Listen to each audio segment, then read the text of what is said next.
नमस्कार दोस्तों। तो यूएस पहुंचते ही आसिम मुनीर के जो तेवर हैं वो बिल्कुल साफ दिखाई दे रहे हैं। आसिम मुनीर ने यहाँ पर सीधा सीधा भारत की इकोनॉमिक स्ट्रेंथ को टारगेट करने का प्लान कर लिया है। बेसिकली उसने हर उस उद्योगपति को टारगेट करने का प्लान किया है जो भारत की इकोनॉमिक स्ट्रेंथ को बढ़ाते हैं। मतलब मुकेश अंबानी की फ़ोटो आप यहाँ पर देख रहे होगे, तो रिलायंस जामनगर रिफाइनरी को तो सीधा सीधा टारगेट करने की बात आसिम मुनीर ने कह दी है। और इसी सब में उसने न्यूक्लियर थ्रेट भारत को एक बार फिर से दिया और उसके ऊपर भारत का भी स्ट्रॉन्ग रिस्पांस आया है। देखिए आसिम मुनीर ये सब बेसिकली क्यों कर रहा है, आज ही एक आर्टिकल अभी इसके बाद हो सकता है उसको कवर करेंगे। उस आर्टिकल में साफ साफ एक्सपर्ट्स ने इस बात के बारे में बात की है कि आसिम मुनीर को जानबूझ करके ऐसा बोलने के लिए प्रेरित किया जा रहा है यूएस द्वारा। Asim Munir is just a scapegoat, वो एक तरीके का एक ऐसा मोहरा है जिससे वो भारत का ध्यान यूएस पर ला सके और निगोशिएशंस को और स्ट्रॉन्ग कर सके, बस इतनी सी बात है।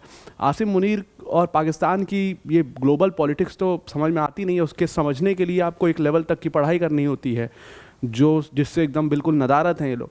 तो खैर आसिम मुनीर ने अभी जामनगर रिफाइनरी के बारे में और बहुत सारी भारत के और कुरानिक वर्सेस से उसको ले करके बहुत सारी धमकियां उसने भारत को यहाँ पर दी हैं। समझने की कोशिश करेंगे, पर वीडियो में आगे जाने से पहले एक बड़ी अनाउंसमेंट है अनअकैडमी टीम की तरफ से कि अगर आप यूपीएससी सीएससी 2026-27 की प्रिपरेशन कर रहे हैं तो अनअकैडमी ने यहाँ पर आपके लिए बिगेस्ट एवर ऑफर लॉन्च किया है 15 अगस्त के उपलक्ष्य में। अनअकैडमी का जो फाउंडेशन कोर्स है वो सिर्फ 17,999 के प्राइस में आपको मिल जाएगा। और अगर आप इस कोर्स को 2 साल या उससे ज़्यादा के सब्सक्रिप्शन के लिए लेते हैं तो ये आपके लिए जो फ्री मेंस रेसिडेंशियल प्रोग्राम है वो पूरी तरीके से फ्री हो जाएगा।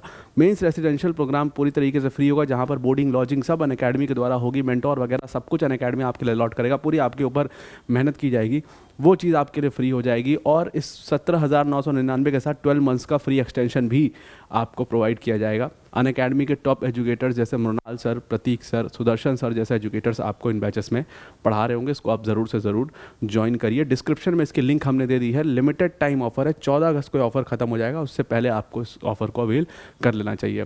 तो अब आते हैं अपने टॉपिक के ऊपर वापस। तो आसिम मुनीर पहुंचा यूएस और आसिम मुनीर ने जा करके वहां पर यूएस में सीधी सीधी भारत को धमकी देनी शुरू कर दी। धमकी वो उसने इस प्रकार से दी है कि उसने कहा कि इस बार अगर कोई भी मिलिट्री कॉन्फ्लिक्ट होता है, कोई भी ऐसा कन्फ्रंटेशन होता है जो अभी ऑपरेशन सिंदूर के दौरान हुआ था, तो हम तो भाई सीधा है कि रिलायंस की जो जामनगर रिफाइनरी है जो कि गुजरात में स्थित है उसके ऊपर सीधा अटैक करेंगे।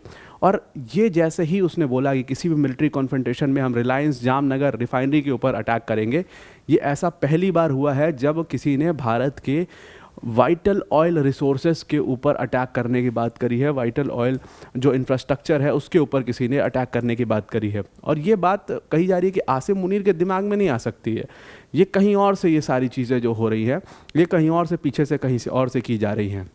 तो ऑयल इंफ्रास्ट्रक्चर को डिस्ट्रॉय करने की उसने बात करी। असल में वो एक प्राइवेट डिनर में गया था। रिपोर्ट्स कहती हैं कि उस डिनर में उसने एक सोशल मीडिया पोस्ट दिखाया सबको, और उस सोशल मीडिया पोस्ट पर एक तरफ मुकेश अंबानी की फ़ोटो थी और दूसरी तरफ कुछ कुरान की वर्सेस लिखी हुई थी।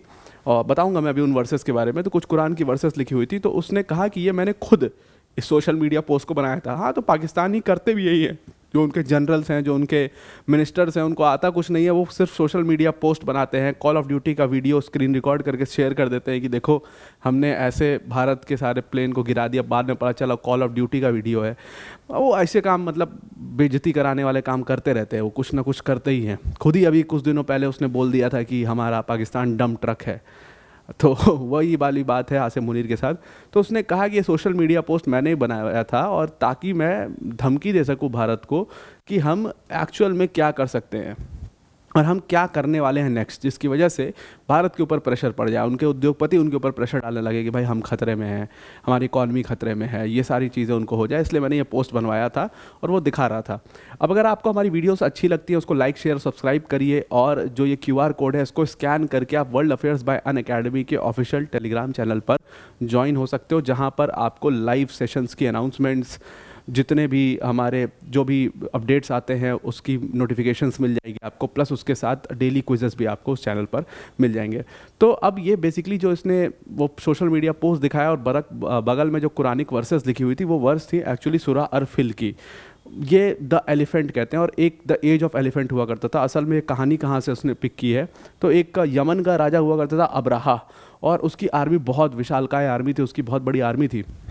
तो उस आर्मी को कहते हैं कि डिवाइन इंटरवेंशन से डिस्ट्रॉय कर दिया गया। ऊपर से अचानक से चिड़िया, बहुत सारी चिड़िया आती हैं करोड़ों की मात्रा में, और वो ऊपर से पत्थर गिराने लगती है, जिसके बाद अब्राहा की आर्मी जो है वो हार जाती है डिवाइन इंटरवेंशन के बाद।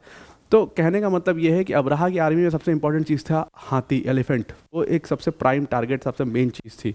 वो ख़त्म हो जाते तो ख़त्म हो जाती। जैसे यही चीज़ कही जाती है, जो लोग जानते हैं, कि हाथी को, अगर हाथी वाली सेना है उसको हराना बहुत मुश्किल होता है, और अगर आप हाथी मार देते हो तो सेना ख़त्म हो जाती है। तो उस तरीके की कुछ बात थी।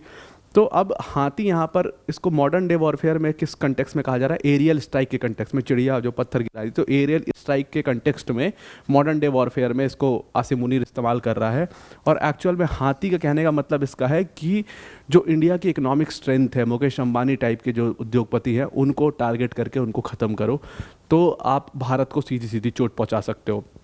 तो एक्चुअल में जो इसने पूरा ये कुरानिक वर्स दिया है, वहाँ से पिक किया है और इसको ये इस कंटेक्स्ट में यूज़ कर रहा था। मुकेश अंबानी को पूरी तरीके से इसने सिंगल आउट करके बोला कि ये ही इंडिया की इकोनॉमिक स्ट्रेंथ है, और अगर हम इसको टारगेट करते हैं और इसको यही पूरी इंडिया की ग्लोबल स्टैंडिंग है, इसको हम टारगेट करते हैं तो भारत को बहुत भीषण चोट लगेगी। उसके बाद उसने उसी में आगे चल करके उसने बोला, पूरा भारत को न्यूक्लियर थ्रेट दिया, और भारत की एक्सटेंशियल जो सोवरेनिटी है, जो सब पूरी, उसको सबको टारगेट करने की बात करी, न्यूक्लियर थ्रेट्स की बात करी। हालांकि भारत ने इसका बहुत ही स्ट्रॉन्ग रिप्लाई दिया। भारत ने कहा कि हम ये न्यूक्लियर थ्रेट वेट से नहीं डरते हैं, और ये न्यूक्लियर थ्रेट वेट देना किसी और को, पाकिस्तान में सब देते रहना आपस में एक दूसरे को, तुम इमरान खान को दो और इमरान खान तुमको दे, ये हमें बिल्कुल इन न्यूक्लियर थ्रेट से डर नहीं लगता, और ये ब्लैकमेल हम लेंगे नहीं, और हमें अपने नेशनल सिक्योरिटी के लिए जो कुछ भी करना पड़े, जो कुछ भी बन पड़ रहा है, हम वो सब कुछ करने को तैयार हैं। ये बात भारत ने यहाँ पर साफ कर दी है। प्लस इसके साथ भारत ने इतना बुरी तरीके से इन लोग को इस बार एक्सपोज कर दिया है ना, कि ये चिढ़ चुके हैं।